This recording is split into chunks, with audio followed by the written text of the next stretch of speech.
नमस्कार, आप देख रहे हैं कलम इंडिया न्यूज़ और मैं हूं आपके साथ दिव्या पांडे। अभी हमारी मौजूदगी जनसुराज पार्टी ऑफिस में है और हमारे साथ खास बातचीत करने के लिए जनसुराज से प्रदेश प्रवक्ता अरविंद सिंह है। अब इनसे ही बात करेंगे और जानेंगे कि आखिर प्रशांत किशोर के पार्टी में बढ़ चढ़कर हिस्सा यूथ क्यों ले रहे हैं। अरविंद जी, सबसे पहले तो आपको हमारे चैनल में स्वागत है। जी बहुत बहुत धन्यवाद, आपका स्वागत हमें है। बताइए कि प्रशांत किशोर के पार्टी में आखिर बढ़ चढ़कर हिस्सा भागीदारी क्यों ले रहे हैं यूथ खास करके। देखिए, सबसे पहले तो पूरे बिहार वासियों को नमस्कार। और मैं बताना चाहूँगा कि प्रशांत जी जो आज के डेट में बिहार में बता रहे हैं लोगों को, वो ये बता रहे हैं कि भैया बिहार में जो सब लोगों ने अपने अपने तरीके से काम किया, लेकिन एक चीज़ जो फोकस नहीं हो पाया वो था रोज़गार की व्यवस्था।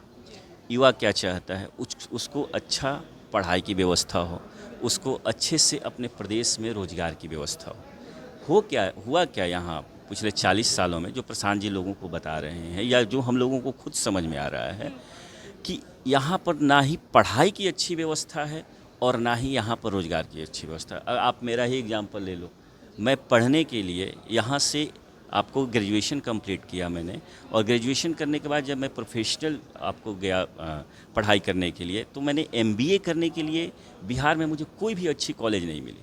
इसके लिए मैंने कैट का एग्ज़ाम दिया था और एमबीए करने के लिए मैं मुंबई यूनिवर्सिटी में गया और वहाँ से मैंने पढ़ाई कंप्लीट किया और वहीं पर मैंने जॉब किया। लेकिन कहीं ना कहीं मेरा जो मन था वो बिहार से जुड़ा हुआ था, इसलिए हम लोग बिहार रिटर्न होकर आए और यहाँ पर बिजनेस अपना खड़ा किए। लेकिन रोज़गार का जो है वो सही तरीके से व्यवस्था नहीं हुआ। तो प्रशांत जी क्या कह रहे हैं कि जो यहाँ के बच्चे या तो पढ़ाई के लिए या रोज़गार के लिए जो बाहर जा रहे हैं, उनको हम 10 सालों के अंदर, पहला काम यही कि नाली गली बनेगा या नहीं बनेगा वो बात की बात है, दूसरा है आपको स्कूल अस्पताल जब बनेगा वो बनेगा ही बनेगा, लेकिन सबसे पहला जो काम किया जाएगा वो रोज़गार का व्यवस्था इसी बिहार में किया जाएगा। और लोग यहाँ पर जो गांव के गांव खाली हो गए हैं, जो बाहर जाके लोग रह रहे हैं, वो यही इसी बिहार में आकर रहेंगे और काम करेंगे। लेकिन अरविंद जी, जब लोग सत्ता से बाहर रहते हैं या फिर नई पार्टी जब तैयार करते हैं लोग, तो बड़ी बड़ी बातें करते हैं कि हम ये करेंगे बिहार के लिए, वो करेंगे। लेकिन जब सत्ता पक्ष में आ जाते हैं लोग तो शायद भूल जाते हैं क्या कि जो वादे किए हैं जनता से, उस वादे को पूरा करना है। देखिए, वादा ऐसा नहीं है कि कोई भी नेता जो है जो वादा किया है वो पूरा किया नहीं है। हम लोग तो अभी ऐसा कह नहीं रहे हैं। रहा सवाल, किसी ने वादा ही नहीं किया कि हम रोज़गार का व्यवस्था करें। रोज़गार का मतलब ये थोड़ी होता है कि यहाँ पर हमने सरकारी नौकरी दिया। आप लोगों को एक फिगर जो है वो प्रशांत जी हर सभाओं में कहते हैं कि पूरे बिहार में आपको चपरासी से लेकर और आपको मुख्य सचिव तक सिर्फ और सिर्फ 23 लाख नौकरियाँ हैं, सरकारी नौकरियाँ। अब यहाँ पर क्या हो रहा है कि कोई भी नेता आता है, बोलता है कि वादा करते हैं कि 20 लाख नौकरी देंगे, ठीक है। कोई नेता आता है कहता है हम 10 लाख नौकरी देंगे।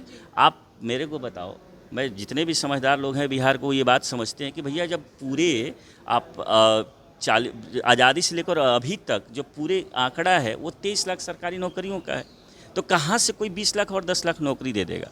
इसीलिए किसी तेजस्वी यादव कहते हैं ना कि हम जब 17 महीने की सरकार में आए तो 10 लाख नौकरी रोजगार देने की बात कहा, लोगों से ये कहा, युवाओं से कहा कि हम रोजगार देंगे, और उसमें से वो कहते हैं कि 5 लाख जो है तकरीबन हमने रोजगार देने का काम भी किया। तेजस्वी यादव की बातों को कितना गंभीरता से लेना है वो आप समझ सकती हैं। तेजस्वी यादव एक ऐसे नेता हैं, देखिए हम लोग बहुत ज़्यादा उस पर विशेष टिप्पणी नहीं करेंगे, वो पूरा बिहार को मालूम है। जिस नेता को ये नहीं मालूम है कि जीडीपी ग्रोथ क्या होता है और जीडीपी क्या होता है, वो 5 लाख नौकरी देने का वादा करता है। अब रहा सवाल कि वो 5 लाख कहते हैं कि 3 लाख हम दे दिए हैं। 3 लाख में 2 लाख तो पहले शिक्षक जो थे वो आपको 3 लाख के 3 लाख वो शिक्षक को वेरीफाई करके उन्हीं को रेगुलर वो किया गया। उन्होंने कोई नई नौकरियों का व्यवस्था नहीं किया है, पहली बात। अब मैं बता रहा हूँ कि जब ये 3 लाख और 2 लाख की जहाँ आंकड़ा आता है, तो इसमें क्या होता है कि सिर्फ सरकारी नौकरी में सिर्फ टीचर नहीं आते हैं।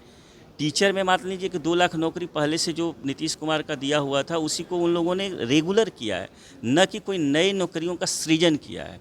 तो ये भ्रम में कोई ना रहे कि तेजस्वी यादव आए और कहे कि हमने नौकरी दी। तेजस्वी यादव जब उनके माता पिता जी हर मंच से भाषण में उन्होंने यही बार बार दोहरा रहे कि 17 महीने के कार्यकाल में देखिए कि हमने जो युवाओं से कहा था वो वादा पूरा किया। देखिए, तेजस्वी यादव जो जो क्या कहते तेजस्वी यादव अगर विशेष रूप से बात करें अपने जाति पर, शराब माफिया पर, बालू माफिया पर, वो उनके ऊपर शोभा देता है। ये जो बोलते हैं ना, वो कोई गंभीरता से, कोई सीरियसनेस उनको लेता ही नहीं है, क्योंकि ऐसा कोई आंकड़ा ही नहीं है। वो भ्रम जो फैला रहे हैं, वो भ्रम में अब बिहार आने वाला नहीं है, पहली बात। दूसरी बात, हम लोगों ने ये कभी कहा ही नहीं, जन स्वराज ने ये कभी कहा ही नहीं कि हम इतनी सारी सरकारी नौकरियां दे देंगे। हम लोगों ने कहा कि यहाँ पर रोजगार सृजन किया जाएगा। रोजगार सृजन में सबसे महत्वपूर्ण क्या है, आप देखती होंगी कि जो बाहर यहाँ से बच्चे जा रहे हैं कमाने के लिए, कोई 10,000 के लिए जा रहा है, कोई 15,000 जाने के लिए जा रहा है। मैं खुद आपको फिर से मैं अपना एग्जाम्पल दूंगा कि मैं यहाँ पर बिहार में आकर मैंने 1 रुपये, मुझे बैंक ने लोन नहीं दिया, 1 रुपये मेरे को बैंक ने लोन नहीं दिया कि आप अपना व्यवसाय और व्यापार खोलिए। इससे फिर भी मेरा हिम्मत नहीं हारा और मैंने अपने बल पर यहाँ पटना जैसी जगह पर अपने बल पर बिजनेस खड़ा किया। लेकिन बहुत सारे ऐसे युवा हैं जो जाकर 10,000 15,000 के काम कर रहे हैं। उनको सरकारी नौकरी की ज़रूरत नहीं है भैया। उनको क्या है कि उनको सस्ते ऋण पर सरकार के द्वारा हेल्प करके उनको सस्ता ऋण प्रोवाइड किया जाए, उनको लोन प्रोवाइड किया जाए, जिससे वो अपना रोज़गार रोटी की व्यवस्था कर सकें। अगर मान लीजिए कोई एक बच्चा है, जैसे प्रशांत जी हर सभाओं में कहते हैं कि अगर कोई एक बच्चा है जो अपना सैलून खोलना चाहता है, ठीक है, उसको अच्छे कटिंग आती है बाल की, अब उसके पास 20,000 रुपये हैं, 80,000 रुपये और उसको चाहिए।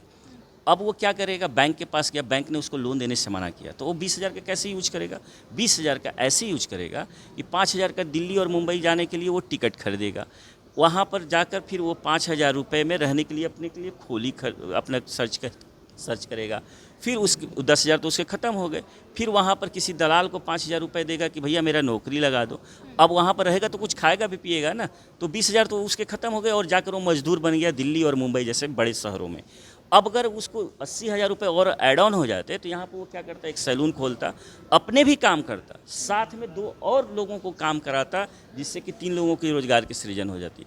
इन सब बातों पर किसी भी सरकार का ना नियत है ना नियति है, वो काम करना चाहता ही नहीं है। यहाँ पर जो आते हैं लोग, अगर तेजस्वी यादव की आप बात करें तो तेजस्वी यादव बस 2-3 चीज़ें जानते हैं। एक मुरेठा बांधना, जो हरा पगड़ी है उसको बांधना, युवाओं को बोलना कि तुम गाली दो लोगों को, शराब माफिया बालू माफिया के साथ अटैच होना। उनके अलावा उनको और बहुत ज़्यादा चीज़ों के बारे में जानकारी नहीं। तो ये हमारे साथ अरविंद सिंह थे। आपने सुना इन्होंने क्या कुछ कहा विपक्ष को लेकर भी, खास करके नेता प्रतिपक्ष की भी सवाल हमने इनसे खड़ा किया है कि नेता प्रतिपक्ष हमेशा से कहते हैं 17 महीने के कार्यकाल का याद कीजिए कि रोजगार हमने कितने दिए, नौकरियां कितना दिए। अगर आप लोग वीडियो देख रहे हैं तो वीडियो के माध्यम से कमेंट सेक्शन में कमेंट करके जरूर बताइएगा। फिलहाल के लिए हमारे साथ बने रहे, बहुत बहुत धन्यवाद।